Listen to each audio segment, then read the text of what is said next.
Why did the United States attack Libya, Iraq, Afghanistan, and Yemen? Why are U.S. operatives helping to destabilize Syria? And why is the United States government so intent on taking down Iran, in spite of the fact that Iran has not attacked any country since 1798? And what's next? What are we headed for? When you look at the current trajectory that we're on, it doesn't make any sense at all if you evaluate it based on what we're taught in school. And it doesn't make any sense if you base your worldview on the propaganda that the mainstream media tries to pass off as news. But it makes perfect sense once you know the real motives of the powers that be. In order to understand those motives, we first have to take a look at history. In 1945, the Bretton Woods Agreement established the dollar as the world reserve currency, which meant that international commodities were priced in dollars. The agreement, which gave the United States a distinct financial advantage, was made under the condition that those dollars would remain redeemable for gold at a consistent rate of $35 per ounce. The United States promised not to print very much money, but this was on the honor system, because the Federal Reserve refused to allow any audits or supervision of its printing presses. In the years leading up to 1970, expenditures in the Vietnam War made it clear to many countries that the U.S. was printing far more money than it had in gold. And in response, they began to ask for their gold back. This, of course, set off a rapid decline in the value of the dollar. The situation climaxed in 1971 when France attempted to withdraw its gold and Nixon refused. On August 15th, he made the following announcement. I have directed the Secretary of the Treasury to take the action necessary to defend the dollar against the speculators.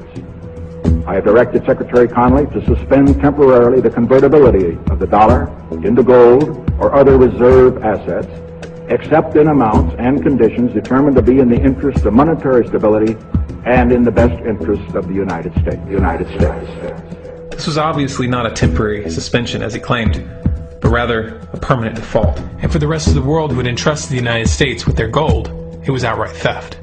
In 1973, President Nixon asked King Faisal of Saudi Arabia to accept only U.S. dollars as payment for oil and to invest any excess profits in U.S. Treasury bonds, notes, and bills. In return, Nixon offered military protection for Saudi oil fields. The same offer was extended to each of the world's key oil-producing countries, and by 1975, every member of OPEC had agreed to only sell their oil in U.S. dollars.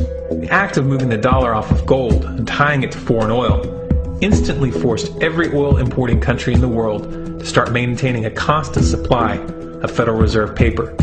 And in order to get that paper, they would have to send real physical goods to America. This was the birth of the petrodollar. Paper went out, everything America needed came in, and the United States got very, very rich as a result. It was the largest financial con in recorded history.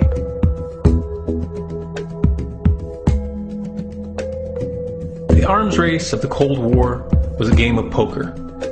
Military expenditures were the chips, and the U.S. had an endless supply of chips. With the petrodollar under its belt, it was able to raise the stakes higher and higher, outspending every other country on the planet, until eventually U.S. military expenditures surpassed that of all other nations in the world combined. The Soviet Union never had a chance. The collapse of the communist bloc in 1991 removed the last counterbalance to American military might. The United States was now an undisputed superpower with no rival. Many hoped that this would mark the beginning of a new era of peace and stability. Unfortunately, there were those in high places who had other ideas. Within that same year, the U.S. invaded Iraq in the first Gulf War. And after crushing the Iraqi military and destroying their infrastructure, including water purification plants and hospitals, crippling sanctions were imposed which prevented that infrastructure from being rebuilt. These sanctions, which were initiated by Bush Sr.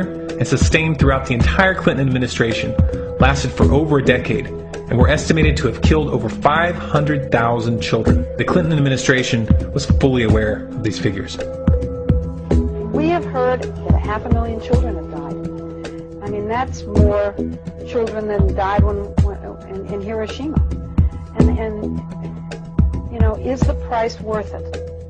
I think this is a very hard choice, but we think the price is worth it. Miss Albright, what exactly was it that was worth killing 500,000 kids for? In November of 2000, Iraq began selling its oil exclusively in euros. This was a direct attack on the dollar and on U.S. financial dominance, and it wasn't going to be tolerated. In response, the U.S. government, with the assistance of the mainstream media, began to build up a massive propaganda campaign claiming that Iraq had weapons of mass destruction and was planning to use them. In 2003, the U.S. invaded, and once they had control of the country, oil sales were immediately switched back to dollars. This is particularly notable due to the fact that switching back to the dollar meant a 15 to 20% loss in revenue due to the euro's higher value. It doesn't make any sense at all unless you take the petrodollar into account. So I came back to see him a few weeks later, and by that time we were bombing in Afghanistan. I said, "Are we still going to war with Iraq?" And he said, "Oh, it's worse than that." He said, he reached over on his desk, he picked up a piece of paper, he said, I just got this down from upstairs, meaning the Secretary of Defense's office today, and he said, "This is a memo that describes how we're going to take out 7 countries in 5 years, starting with Iraq and then Syria, Lebanon, Libya, Somalia, Sudan, and finishing off Iran. Let's take a look at the events of the past decade and see if you see a pattern. In Libya, Gaddafi was in the process of organizing a bloc of African countries to create a gold-based currency called the dinar, which they intended to use to replace the dollar in that region.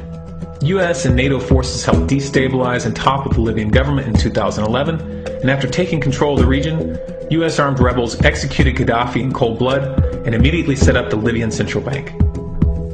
Iran has been actively campaigning to pull oil sales off of the dollar for some time now, and it has recently secured agreements to begin trading its oil in exchange for gold. In response, the US government, with mainstream media assistance, has been attempting to build international support for military strikes on the pretext of preventing Iran from building a nuclear weapon. In the meantime, they established sanctions which US officials openly admit are aimed at causing a collapse of the Iranian economy. Syria is Iran's closest ally, and they are bound by mutual defense agreements. The country is currently in the process of being destabilized with covert assistance from NATO, and though Russia and China have warned the United States not to get involved, the White House has made statements within the past month indicating that they are considering military intervention. It should be clear that military intervention in Syria and Iran isn't being considered. It's a foregone conclusion, just as it was in Iraq and Libya. The U.S. is actively working to create the context which gives them the diplomatic cover to do what they already have planned. The motive for these invasions and covert actions becomes clear when we look at them in their full context and connect the dots. Those who control the United States understand that even if a few countries begin to sell their oil in another currency, it will set off a chain reaction and the dollar will collapse. They understand that there is absolutely nothing else holding up the value of the dollar at this point, and so does the rest of the world. But rather than accepting the fact that the dollar is nearing the end of its lifespan, the powers that be have made a calculated gambit. They have decided to use the brute force of the US military to crush each and every resistant state in the Middle East and Africa. That in itself would be bad enough, but what you need to understand is that this is not going to end with Iran. China and Russia have stated publicly and on no uncertain terms that they will not tolerate an attack on Iran or Syria. Iran is one of their key allies, one of the last independent oil producers in the region, and they understand that if Iran falls, then they will have no way to escape the dollar without going to war. And yet the United States is pushing forward in spite of the warnings. What we are witnessing here is a trajectory that leads straight to the unthinkable. It's a trajectory that was mapped out years ago in full awareness of the human consequences. But who was it that put us on this course? What kind of psychopath is willing to intentionally set off a global conflict that will lead to millions of deaths just to protect the value of a paper currency? It obviously isn't the president. The decision to invade Libya, Syria, and Iran was made long before Obama had risen to the national spotlight. And yet, he's carrying out his duty just like the puppets that preceded him. So who is it that pulls the strings? Often the best answer to questions like this are found by asking another question. Qui bono? Who benefits? Obviously those who have the power to print the dollar out of thin air have the most to lose if the dollar were to fall. And since 1913, that power has been held by the Federal Reserve. The Federal Reserve is a private entity owned by a conglomerate of the most powerful banks in the world. And the men who control those banks are the ones who pull the strings. To them, this is just a game. Your life and the lives of those you love are just pawns on their chessboard. And like a spoiled 4-year-old who tips the board onto the floor when they start to lose, the powers that be are willing to start World War III to keep control of the global financial system. Remember that when these wars extend and accelerate. Remember that when your son or your neighbor's son comes back home in a flag-draped coffin. Remember that when they point the finger at the new boogeyman. Because the madmen who are running this show will take this as far as you allow them to. So how much time do we have left? It's a question I hear constantly, but it's the wrong question. Asking how much time we have left is a passive posture. It's the attitude of a prisoner who's waiting to be taken out to a ditch and shot in the back of the head. What are our chances? Can we change course? Also the wrong question. The odds don't matter anymore. If you understand what we're facing, then you have a moral responsibility to do everything in your power to alter the course that we're on, regardless of the odds. It's only when you stop basing your involvement on the chances of success that success actually becomes possible. To strip the ill-begotten power from the financial elites and to bring these criminal cartels to justice will require nothing less than a revolution. The government is not going to save us. The government is completely infiltrated and corrupt to the core. Looking to them for a solution at this point is utterly naive. There are 3 stages of revolution, and they are sequential. Stage 1 is already underway. Stage 1 is the ideological resistance. In this stage, we have to actively work to wake up as many people as possible about what is happening and the direction we're headed. All revolutions originate from a shift in the mindset of the population, and no other meaningful resistance is possible without it. Success in this stage of the game can be measured by the contagion of ideas. When an idea reaches critical mass, it begins to spread on its own and seeps into all levels of society. In order to achieve that contagion, we need more people in this fight. We need more people speaking out, making videos, writing articles, getting this information onto the national and international stage. And we especially need to reach the police and the military. Stage 2 is civil disobedience, also known as nonviolent resistance. In this stage, you put your money where your mouth is, or more accurately, you withhold your money and your obedience from the government, and you do everything in your power to bring the gears of the state to a halt. Practiced in mass, this method alone is often enough to bring a regime to its knees.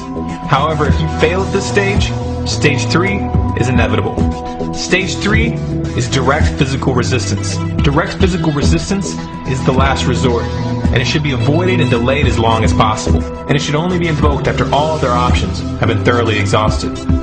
There are those who talk tough and claim that they will resist when the time comes. But what those people fail to realize is that if you are inactive during the first 2 stages and save your efforts for the last resistance, then you will fail. When the Nazis were moving door to door, dragging people out of their homes in Germany, that was the time to fight back physically. But due to the lack of ideological resistance and civil disobedience leading up to that moment, even an armed uprising would have likely failed at that point. An armed uprising can only succeed if the people have established an attitude of active resistance. And active resistance is only possible after their minds have broken free from the mainstream propaganda. If you want to fight back, it's now or never. You're not going to get another chance, and the stakes are far higher than they were in Nazi Germany.